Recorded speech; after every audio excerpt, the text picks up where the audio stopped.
Tired of the same old at business events? Well, this is not the same as last year. The podcast where we blow up the boring and lead the charge into the attendee-first era of business events. I'm Clare, Forestier, a business event MC obsessed with transforming audiences from passive observers into dynamic participants at events. Each week we'll challenge the conventions, share actionable tips, and hear from fellow event rebels who are mastering the engagement game. Imagine your attendees begging for more after your next event. That's the magic of prioritising their experience. Ready to ditch the dull and create corporate events your audiences will rave about? Then you've found your tribe. Join the movement. Welcome to Not the Same as Last Year.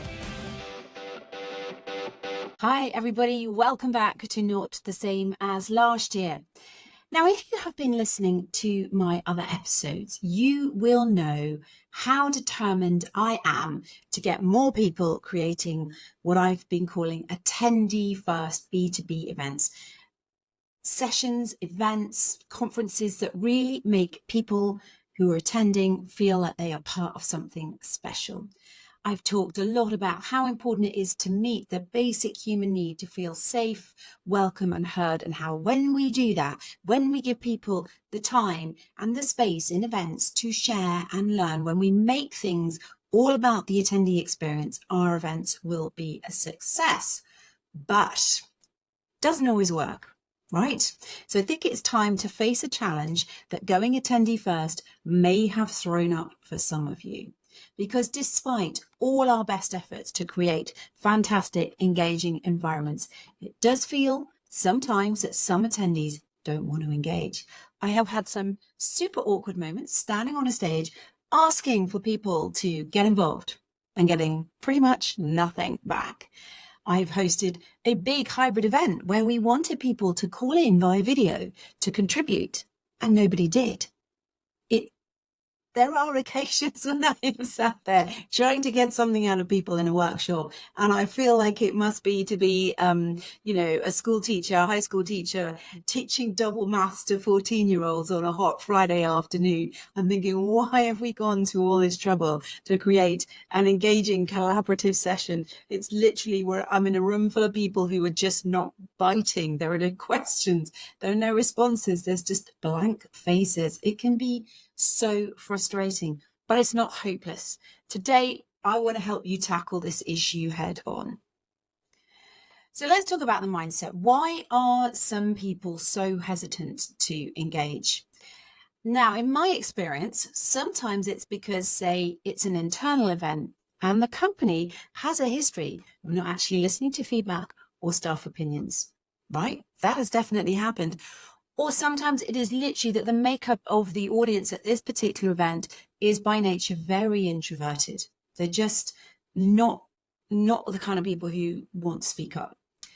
And actually, I've also found at some business events, there is a situation where some of the attendees or a large number of the attendees don't either want to share their views with potential competitors, or they don't want to appear vulnerable to their competitors in the room. They don't want to look stupid. They just don't want to talk. They feel it's safer not to. Believe me, I've hosted events where all of these things have happened.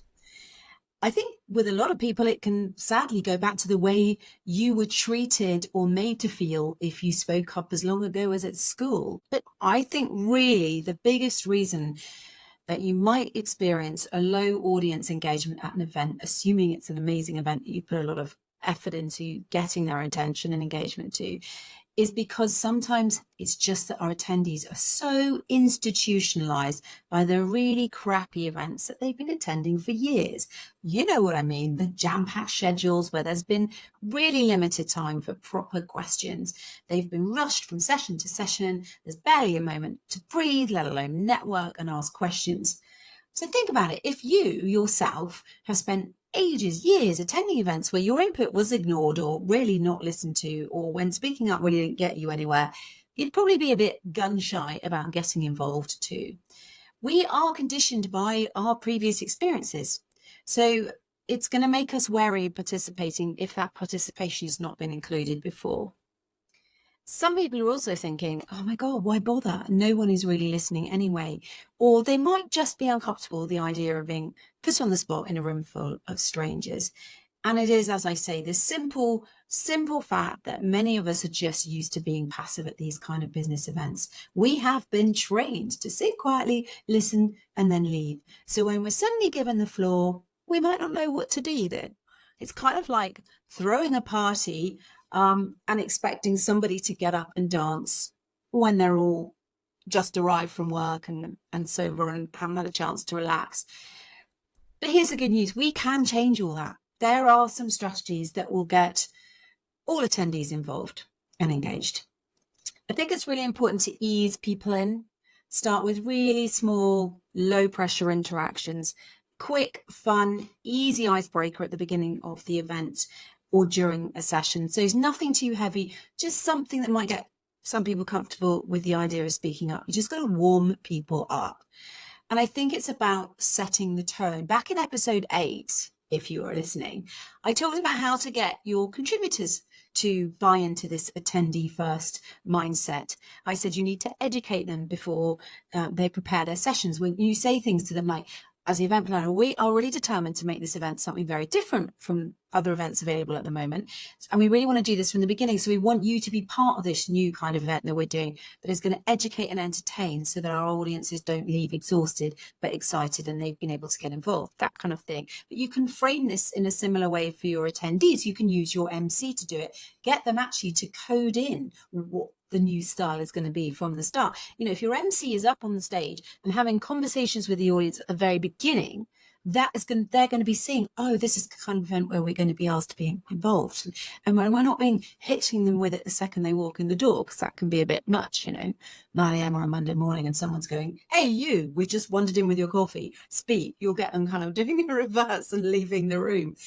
So I will often, in my role, persuade my client, we need to start with an icebreaker. I know you want to get straight into the keynote, but let's just everybody kind of come in and realize it's going to be a kind of conference where they are going to be able to get involved, and we can do that right up front.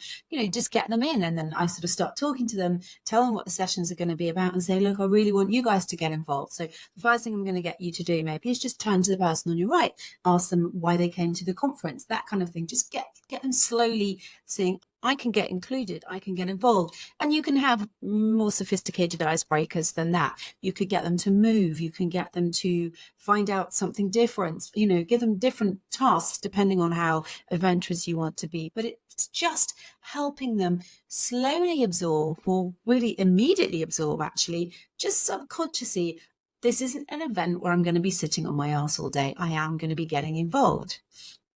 And they know then that their participation is not just welcomed, it's expected. It's just giving them a little nudge to know, oh, my voice is going to matter here. You also need to create some areas or sessions that are really specifically designed for open dialogue. Make them really comfortable and inviting. Know that there's somewhere people can go and speak freely without judgment. Sometimes just a few places that are those kind of safe zones can encourage someone who might not have wanted to talk in front of the whole room, or might have felt uncomfortable on a big table having to talk to each other. They know there's a couple of sofas and chairs, I can sit there and it'll just be one-on-one conversations. This is where facilitators are so important. If you have people, skilled facilitators and moderators involved, they can make a world of difference. They can encourage participation, ask the right questions, make sure everyone feels included. Sometimes all it takes is just someone to bridge the gap between the audience and the stage. I think actually you can get a lot of engagement by incentivizing interaction. Sometimes just recognition, seeing your name on a whole response can help people think, oh, good, I was listened to. But you can also actually offer rewards or small incentives for the best comments, or, other categories, for the funniest, for the cleverest, for the most helpful, for the most unexpected interactions we've had today. It can be, swag that you've got from sponsors, or it can be a small prize. Just a shout out or recognition, as I say, can help, and it adds a bit of fun. People kind of like a bit of competition and can encourage even the quietest attendee to speak up. I think peer encouragement is super important. If you've got some more vocal or experienced attendees, you can get them to lead by example, because when people see their peers engaging, it can inspire them to do the same. It's about a kind of ripple effect. As an MC, I spend my breaks at events when I'm not on stage chatting to other attendees, making friends, and I really make a note of those I think might be good to call upon in sessions where potentially people might be initially shy at speaking. Obviously, I chat with them that they'd be happy to do that. Just say, in later sessions today, you've noticed probably people are being quite quiet. If I come to you to ask if you've got a question or response to something, would you be happy with that? And generally, most people are absolutely thrilled. They think, oh yeah, I'd be happy to help that. A scheme to make the event more fun and engaging. And if they say no, then of course I don't come to them. Now, even with all these strategies, you're going to face some resistance. It's part of the game, but don't be disheartened. I think the key here is to be patient and persistent. People need a little bit of time to warm up. Don't push too hard. Don't give up either. If someone is reluctant to speak up, it's about trying to engage them in a different way, maybe one-on-one in smaller groups. The idea is to get people comfortable enough to share. I want to remind you that it is so important to create a space where people feel safe and heard, and it's essential, really, even if it takes time for them to adjust. I've hosted events for some organizations. I'm into my 4th or 5th year, and when I first started working with them and I was saying, come on, we need to get more engaging moments going in more collaborative moments between the audience and the speakers, they were like, yeah, our audiences don't talk, they just sit and watch. But their feedback says they really want to get involved. So that's where we're working with you. But just be aware. And I'll see the first year, it was hard the first day. Then we get more and more. And now we're into the 4th or 5th year. They know, now this is a space where we can talk. Now we can get involved. And of course, it hasn't always taken 5 years. But the point is now we're at a stage where that conference just gets better and better, and more collaboration from attendees is happening, and it's really special. So you do have to be patient with certain groups of people, but the long-term benefits outweigh those initial challenges. The number of people coming to those events is growing, the feedback is getting better and better. It's all those kind of things. So I hope this episode helps you realize that even with some hesitant or potentially disengaged attendees, putting their experience first will make a difference. If you handle their reluctance with the right attitude and you keep focusing on this safe, inclusive environment, you will start to see participation. It's often in those moments of quiet hesitation that the groundwork for real engagement is laid.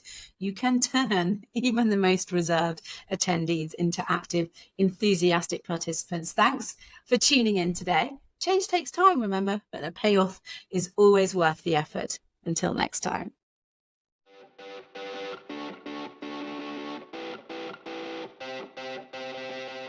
And there you have it. I hope you're inspired to revolutionize the attendee experience at your next event. Ready to dive deeper? Download your free guide, 5 Ways to Elevate Your Attendee Experience Without Breaking the Bank. The link is in the show notes. Subscribe to Not the Same as Last Year podcast, connect with me, Clare Forestier, on LinkedIn, or visit my YouTube channel for even more tips and insights to make your events a hit with your attendees. Don't forget to leave a review wherever you get your podcasts. Your feedback is going to fuel my mission. Stay tuned next week for another episode packed with inspiring ideas and practical strategies to put your attendee first.